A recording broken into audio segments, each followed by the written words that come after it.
Banks give you loans, banks send you checkbooks you never use, banks even text you when your account is overdrawn. Banks are so important that when they get into a mess, the government bails them out, unlike the rest of us. But did you know that the banks that exist today, maybe even the bank that you use, were built off the back of slavery? Empires of Dirt, a show about Europeans getting rich at the expense of everyone else. From 1619, 11 million African men, women, and children were stolen from their homes and put to work on the sugar, tobacco, and cotton plantations of America and the Caribbean. Their forced labor helped build Britain into a global superpower. And even after slave owning was abolished in Britain, the British taxpayers still paid £20 million. That's 40% of the national budget, or 16.5 billion in today's money, as compensation for slavery.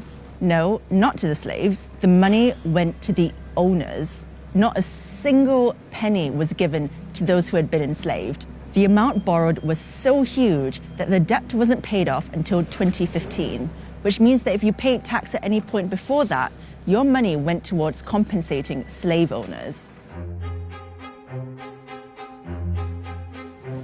All four of the UK's largest high street banks have been linked to the slave trade by way of these compensation payments for their loss of human property. Barclays Bank was founded out of a merger with a colonial bank that helped fund the British Empire, and several senior Barclays bankers were involved in the slave trade.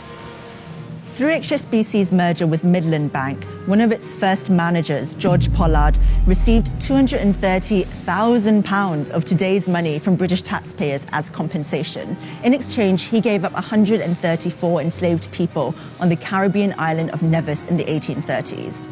The president of Lloyds Bank, John White Cater, also received compensation for estates in Jamaica in 1835. And 27 former members of the Bank of England were linked to slavery in the 18th and 19th centuries, including 11 former governors. Even after Britain abolished the slave trade in 1807, we continued to profit off it. Bankers just pivoted to indirect means of making money from the exploitation and trafficking of human beings. The City of London provided the finance for slave traders all around the world, and loans were one way of making money. So a British bank would loan money to a US plantation owner to buy more slaves or agricultural equipment. If you think mortgages are secured against the land you own, think again. So-called plantation mortgages, where US slave owners would borrow money from British banks, were secured against the value of the slaves they owned, not their land. The Royal Bank of Scotland offered plantation mortgages. So did Barclays. These mortgages were then bundled into bonds and sold to investors all over the world. When the US slave owners made repayments, the people who owned those bonds made a small profit.